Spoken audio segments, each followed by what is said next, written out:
رمضان المبارک قرآن مجید پڑھنے پڑھانے سننے سنانے کا مہینہ ہے۔ محترم حاضرین، میرا اور آپ کا تعلق اس ماہ میں رمضان کے اس مہینے میں قرآن سے کتنا ہے، میں اور آپ بخوبی اندازہ لگا سکتے ہیں۔ آج ماہ رمضان ہم پر سایہ فگن ہو چکا ہے، اس کی 6-7 راتیں ختم ہونے کو آ رہی ہیں، لیکن میں نے اور آپ نے اپنا رشتہ قرآن سے کیسے جوڑا ہوا ہے، ہم میں سے ہر شخص کو اس بات کی فکر کر لینی چاہیے۔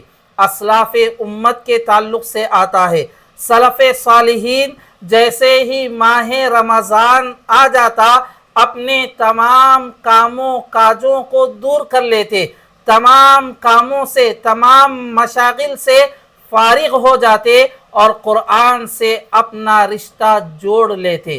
امام زہری رحمہ اللہ کہا کرتے تھے، انما ہوا قراءۃ القرآن و اطعام الطعام، رمضان کا مہینہ تو قرآن پڑھنے کا مہینہ ہے، کھانا کھلانے کا مہینہ ہے۔ اسی طرح امام مالک رحمہ اللہ کے بارے میں آتا ہے کہ آپ درس حدیث کے حلقوں کو بند کر دیتے، طلباء کو آپ پڑھایا کرتے تھے، لیکن جیسے ہی ماہ رمضان آتا آپ کہتے شہر القرآن آ چکا ہے، قرآن کا مہینہ آ چکا ہے، اب صرف قرآن کی تلاوت ہوگی۔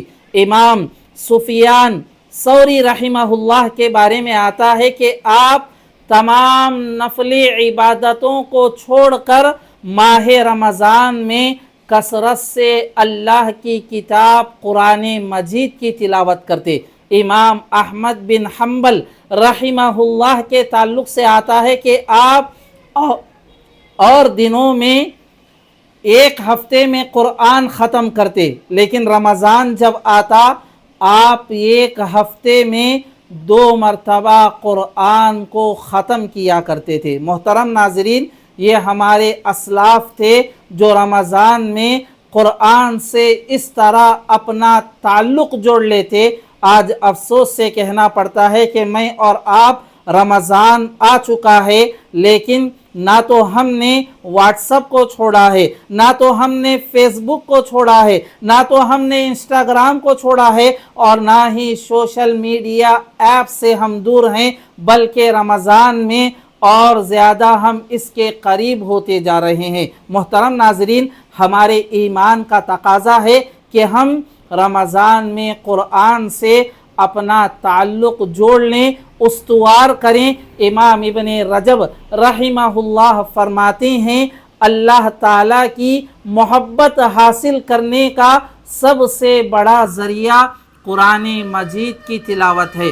نفل نماز سے بھی اتنا تعلق اللہ سے انسان استوار نہیں کر سکتا جتنا تعلق کے قرآن مجید کی تلاوت، اس میں غور و فکر کر کے اللہ کی محبت کو پا سکتا ہے۔ محترم ناظرین، اللہ تعالیٰ نے ہمیں یہ سنہرا موقع زندگی میں ایک بار پھر دیا ہے، ہم غنیمت جانیں، اللہ کا شکر ادا کریں اور قرآن سے جڑ جائیں۔ عبداللہ ابن مسعود رضی اللہ تعالیٰ عنہ فرماتے ہیں، پیارے نبی نے کہا، سنن ترمذی کی روایت ہے، رمضان کے حوالے سے، قرآن کے حوالے سے پیارے نبی نے فرمایا، لا اقول الف لام میم حرف، میں یہ نہیں کہتا کہ الف لام میم ایک حرف ہے، بلکہ الف الگ حرف ہے، لام الگ حرف ہے، میم الگ حرف ہے۔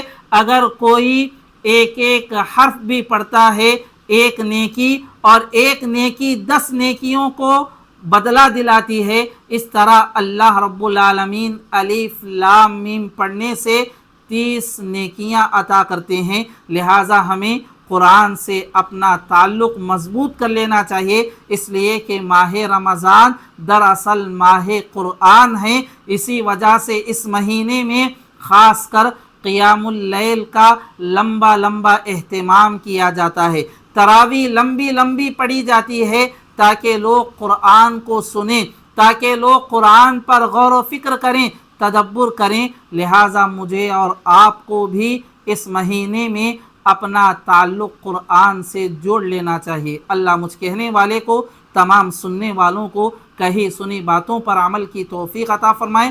اللہ ہمارا تعلق قرآن مجید سے مضبوط کرے، آمین۔ والسلام علیکم ورحمۃ اللہ وبرکاتہ۔